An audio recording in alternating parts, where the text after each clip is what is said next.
What's up, everybody? Happy Friday. Hope all you're having a great day so far.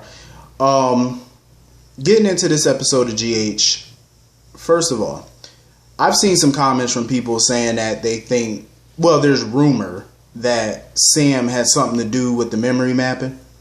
Like she was somehow a part of it or whatever. Yeah, I don't see that happening. I don't see it. Because some people think that she was a part of it way back before she even came to Port Charles. That's impossible.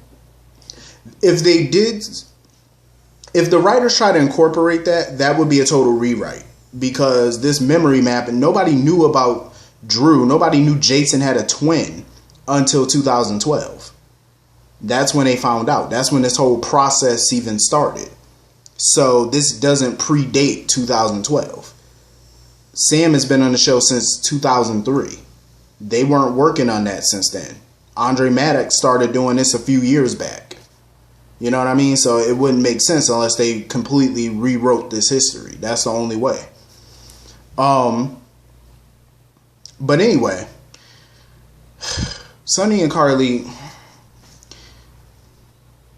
it was a nice scene with them at the end, but they kind of weren't necessary for this episode. They kind of weren't. I'm being honest. They kind of weren't. It just, basically them being on the episode felt more about them being updated, basically about what was going on with Franco and Drew and the memories and all that. Basically, it was an update from Sam to them.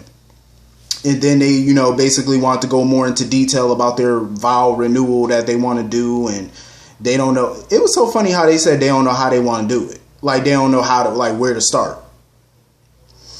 Y'all have had more weddings than Victor Newman, Adam Chandler, Asa Buchanan, and y'all don't know how to start planning a wedding? I'm just saying, how y'all know how to do this. But they were coming up with ideas, though, because they knew that they wanted it small, intimate, because this isn't going to be a wedding. It's just going to be a vow renewal, which is different from a wedding. So, of course, it's going to be smaller. Because usually when people have their weddings, they want it big. They want a bunch of friends and a whole bunch of family. This is just more intimate, which I understand. And thank God for. So it's just going to be close family. People that's in their circle. That's it.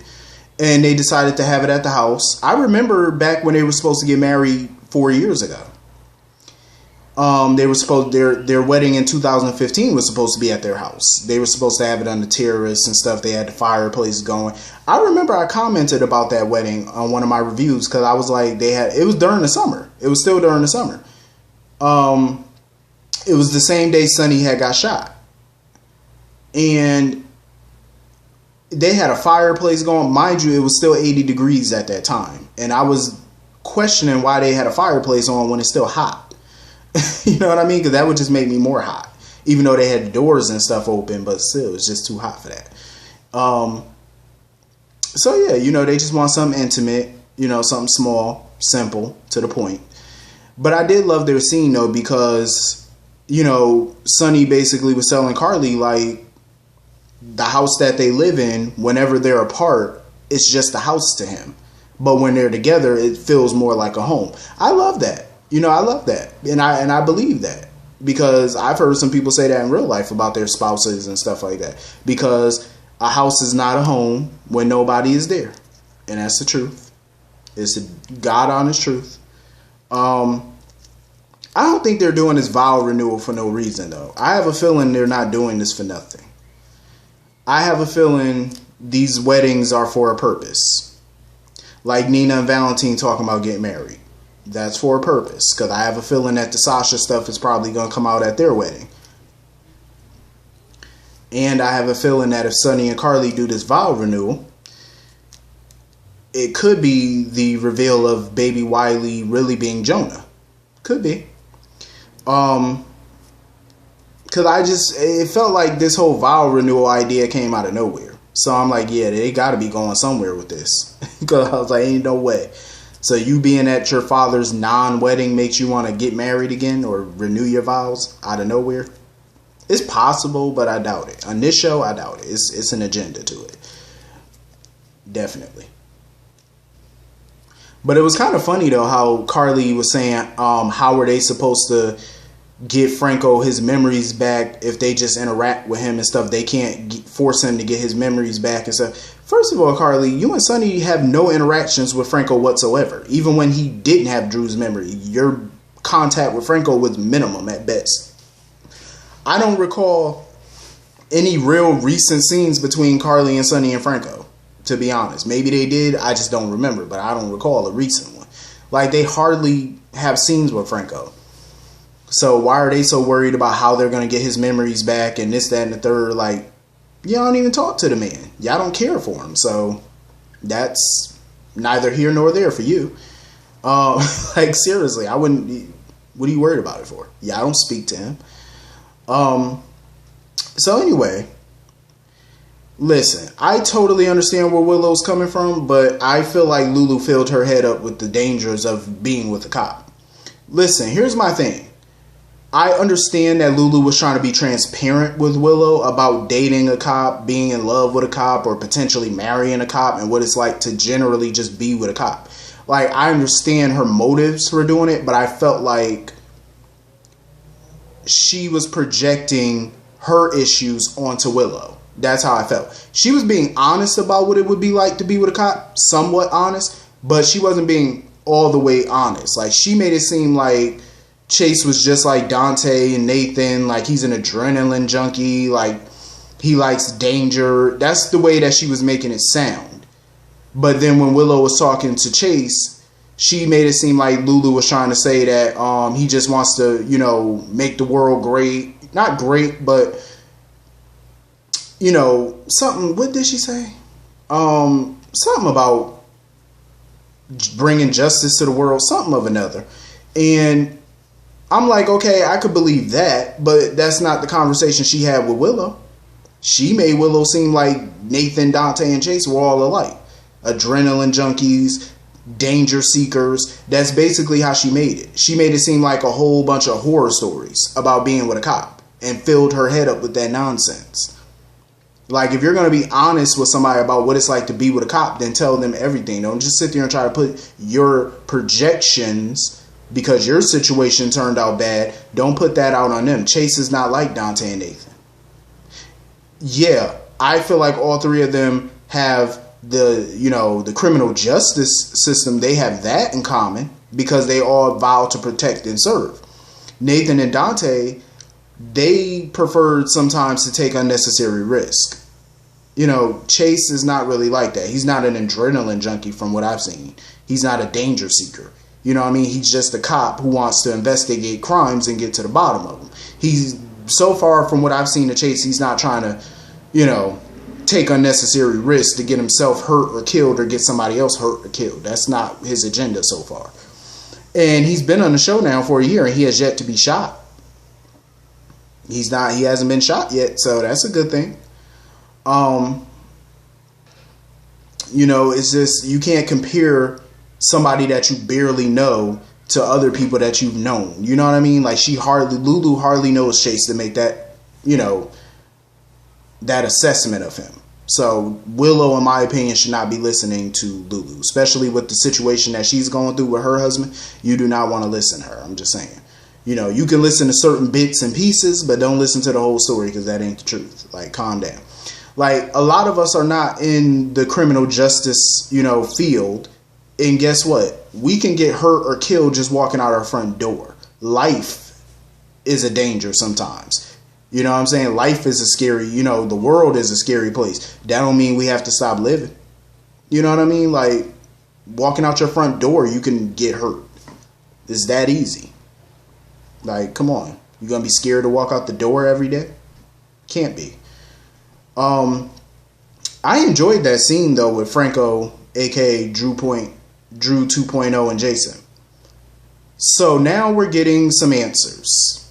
So we were correct. A lot of us were correct. Drew definitely, with his old memories, he knew about Jason and the Quartermains. So for decades, he's actually known, for years, he's known about them. Because he talked about reading old news, like, you know, reading the paper and stuff like that. So he's known about them for a long time. And it seems like he has this bitterness about him. You can see it on his face, hear it in his voice. He has this bitterness because he's under the impression that Alan and the Quartermains knew Susan had twins, and Alan chose Jason over him. But I'm glad Jason set him straight real quick, because that's not true at all. Alan, Edward, none of them knew Susan Moore had twins. They've only known about one child. The only people that knew about twins was Betsy Frank and Heather Weber. They're the only ones who knew, outside of Susan, obviously. They're the only ones who knew. The Quartermains didn't know, because trust me, I agree with Jason on this. If Alan and Monica and Edward knew about this, you best believe they would have took both them kids. It ain't like they didn't have the money to do it. You know what I'm saying? Like, they would have took both the kids, obviously. They're not going to pick one over the other. It's not like they were poor. These are, this is a family that's worth hundreds of millions of dollars. Of course they're going to take them in. Even if they didn't have that kind of money, they still would have took them in, because that's the type of people they are. You know what I'm saying?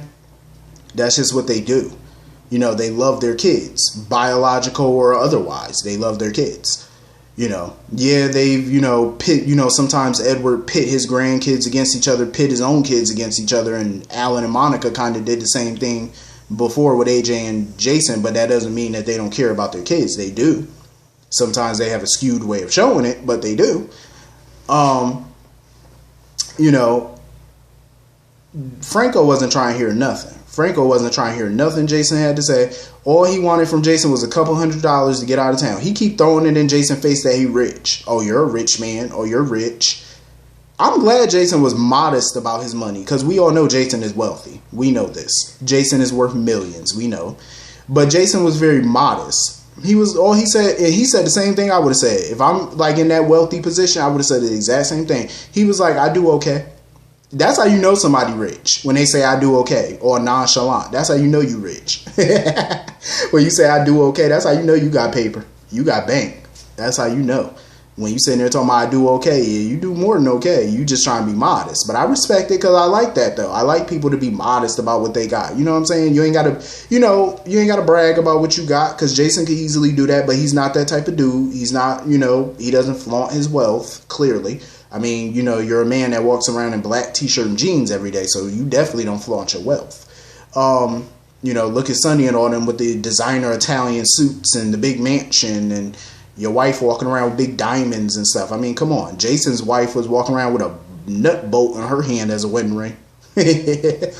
Like, that just shows the contrast, like the differences of people. Some people like to be flashy and show it. Some people are just more modest and, humble about it. But yeah, he just wanted to get out of town and stuff, talking about continuing saying he don't want nothing to do with Elizabeth, talking about I don't want to see her no more. Whew. Franco, you gotta stop this. You have to stop. Stop disrespecting that woman. I'm still mad about what he said yesterday. Like, it still seeps into my brain what he said. Like, I don't want to know you. I was like, it still pissed me off that he said that. I was like, seriously? Who wrote that? I want to know who wrote the dialogue for that episode. Which writer wrote that? Because whoever wrote that was brilliant. I'm just saying, I loved it. Because it was so messed up. Like, even, like, you could just see Elizabeth, like, her face when he said that. Like, you could tell it hurt her to her core when he said that. Like, you could just see it. I'll tell you, who was the mastermind behind the dialogue for that episode? Because that was just smart. I like that. That reminded me of what Faison said to Obrecht. When Obrecht said something to the effect that Faison could have his way with her.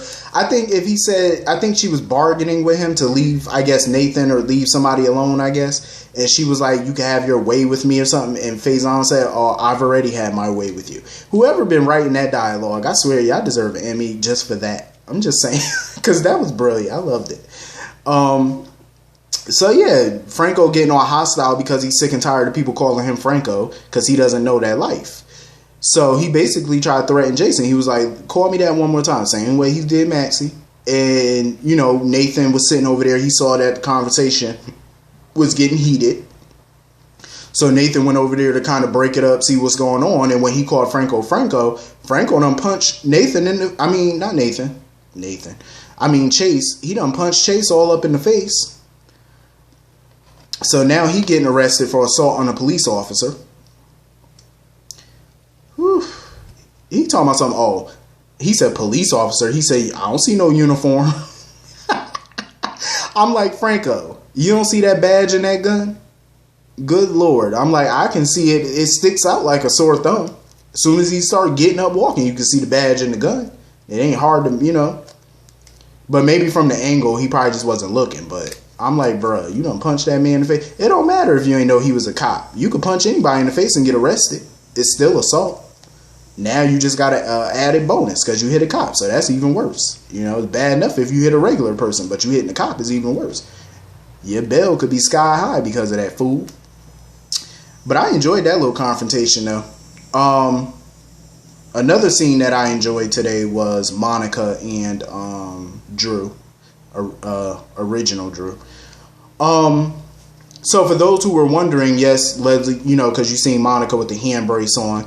Leslie Charleston recently had surgery on her wrist, on her hand, because I think she was trying to rescue her pet or something and got hurt. So she recently had surgery. I think in the next couple weeks, if they filmed it, I'm not sure. But Laura Wright, who plays Carly, she recently broke her foot or her ankle or something like that because she fell down some stairs. So I think she sprained it or twisted it, or maybe it's broken. I forgot what it was. But she's going to be walking around with a cast on. So you're probably going to see her sitting down a lot maybe, or limping, or walking around with one of those scooters that Scott had. Because she has to be she can't walk on it for, I think, the next 6 weeks, she said. So you might see her with that cast on or something. So you might see Laura Wright as well with a cast. People just getting hurt lately. They got to be careful. So yeah, I love that scene with Drew and Monica, where she was trying to, he was catching her up on what was going on with the flash drive and stuff like that. I love how Drew calls her mom. I love it. I love how Drew calls her mom. And I know it feels good for Monica to have a child of hers after all. I know it's been some years since she heard somebody call her mom, since AJ died. You know what I mean? Like, she probably hasn't heard that since AJ. So I know it's, sweet music to her ears to hear a child of hers call her mom. Every time I see Monica, I feel bad for her. Every time. Every time I see her, I feel horrible for Monica. Because the amount of loss that she suffered. Like, just, most of her kids are gone. Husband gone. Father-in-law gone. Mother-in-law gone. Sister-in-law out of the country somewhere. Even though she couldn't stand her at times. But, they got close. But at least she still got her grandkids and, 2 of her kids still in town with, one of them getting ready to leave, sadly. But I know it's, I just feel bad for her, but I know it's a comfort to her to have some family still around, you know what I mean? But she just had so much loss, But I did love that conversation, though, because Monica was basically wondering why Drew kept the memories, because he had no intention of using them.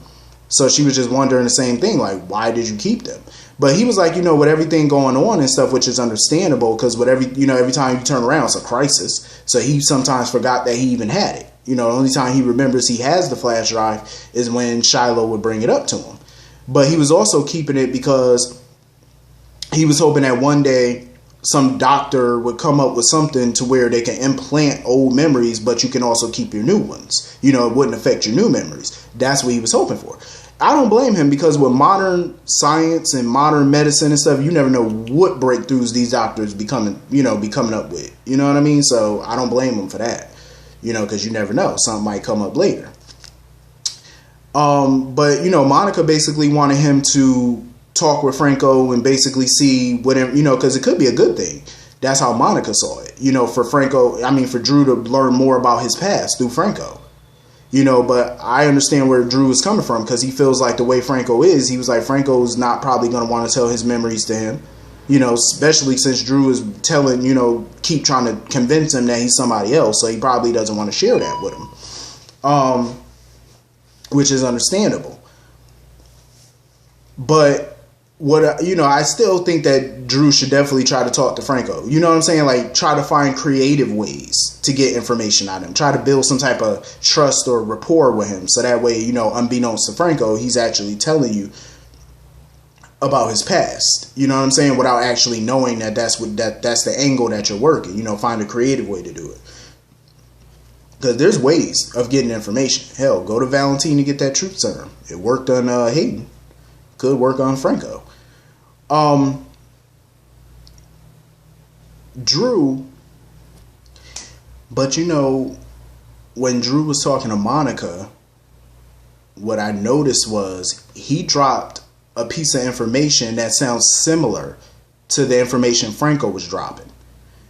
When she was talking about something about family or Alan or something, and Drew mentioned Alan not keeping him or something, not claiming him.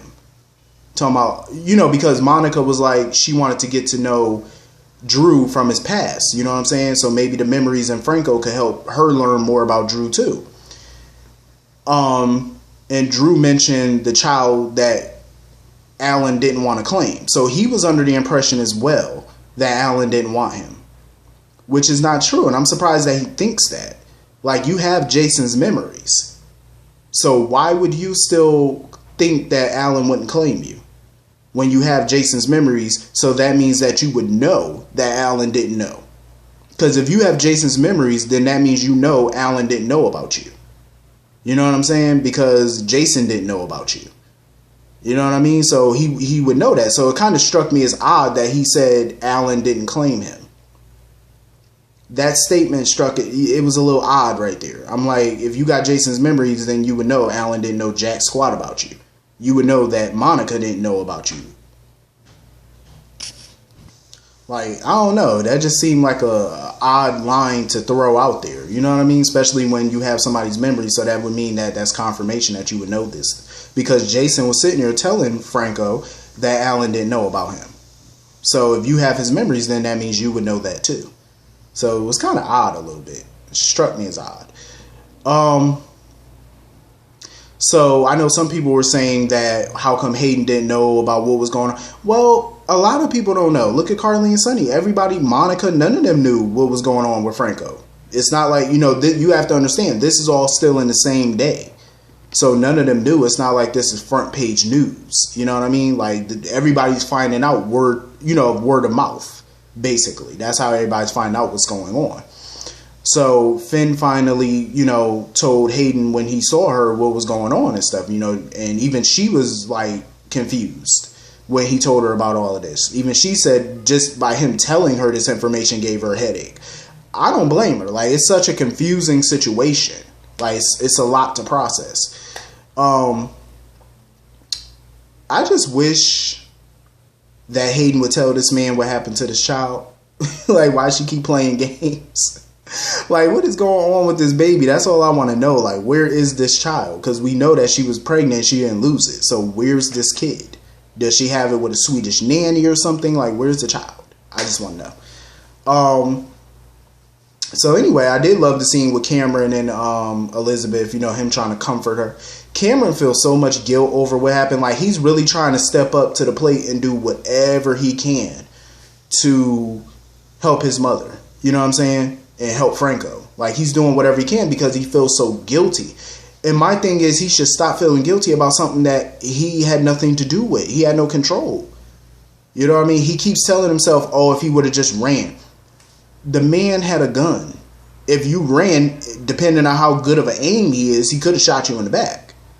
So it was smart that you didn't run. You know what I mean? Because instead of getting your brain and playing it with something, you could have got shot and you might have, died of a bullet wound. You know what I mean? So in situations like that, it's best to comply when someone has a gun on you. It's better to do that. You know what I mean? You don't want to run. Because there's a slim chance you could get away, but there's a major chance that you could get hit. You know what I mean? You don't want to take that chance. But I love how he's just stepping up. You know what I mean? But you can see the determination on his face. Like, even when Liz just told him, like, they just got to keep fighting for Franco and stuff like that. You can see the determination on his face. Like, it just seems like he's going to do something. I have that feeling because the way Cam was making those faces made it seem like he's not going to listen to her. Like, he's going to do something. What that something is, I don't know. But I have a feeling he's going to interfere somehow, some way. He's just going to go beyond what she said and do something on his own. That's the vibe that I'm getting from him. Hopefully it's nothing dangerous. Hopefully not. But I did love how when, Finn had called Elizabeth and stuff to get an update, and she was hoping that he was calling for an update, and she got a knock at the door.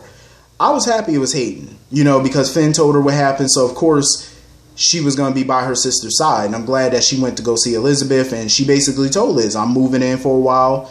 I'm happy about that. You know what I'm saying? I'm happy that Liz has some family in town. You know what I mean? Like, I'm very happy about that. Her sister is going to step up. She's going to step in, help her with the kids, be there for her, you know, for however long she need. I'm happy about it. Like, I love that scene. You could see the relief on Elizabeth's face when Hayden showed up to say she was moving in. You know, that relief was just all over her face. So anyway, Jocelyn and Dev, listen, Dev is giving me a migraine. This boy is insistent on being a part of Sonny's criminal organization. He just will not quit. He just wants to be a part of the Corinthos organization. But at least we learned a little bit more about his background. Like, he was starting to talk about his mom and stuff, and, you know, how she wanted him to have an education. And he vowed to her that he would get an education, but he felt like he was going to get a street education. Let me tell you something. It's very good to be street smart. It's invaluable. Trust me. Being street smart is the best thing because you're street smart. You're savvy. But you also need, let me tell you something. When you become street smart and you become book smart, oh, that's a deadly combination. Oh, that's deadly. Because you got some people out there, yeah, they're smart, but there's a difference. You got some people out there that are smart, but they're book smart. But they can get swindled on the street real quick because they're not street savvy. So it's good to have both. You know what I'm saying? Let me tell you something. You can have one or the other, and, you know, but I prefer book smarts. I'm just saying. Book smarts more. You know what I'm saying? Like, if you have street smarts, that's great. But you also need books. You know what I'm saying? You need books. That's very important. You need both. You know, it's good to have both, but you need books more. You know what I'm saying? You need to have book smarts more than you need to have street smarts. But it's a plus to have both. I'm gonna tell you that right now. And that's what Dev needs to realize. But, you know, he's playing this thing close to the vest when it comes to his background, because Jocelyn is dead set on finding out more about his background. And you can see how intrigued she is. That's how you know she's Carly's daughter, because she won't let up. Every chance she gets, she tries to get more information out of him about his past.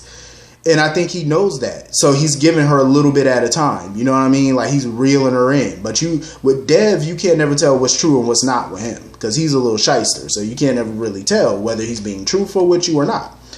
But what is clear is he really doesn't want to talk about his family. Like, every time the mention of his background come up, his family or whatever, he really, even when Carly was asking him, he really just don't want to talk about that. So there's definitely something there to explore. Definitely. Like, what is it about his past and his family that he's so hesitant that he don't want to talk about? And he said that they're gone, but, you know, gone in what manner? Are they deceased? Are they in another country? Did they, you know, you never really know with people. Anybody can say their relatives is gone, but that can mean anything. You know, what type of gone are you talking about? You know what I'm saying? But I thoroughly enjoyed this episode, though. I really did. I had a good time with this episode. Hit the comment section. Let me know what y'all thought about this episode. I'm going to see y'all all later. Hope you have a wonderful weekend. Wonderful Friday. See you on Monday. Peace.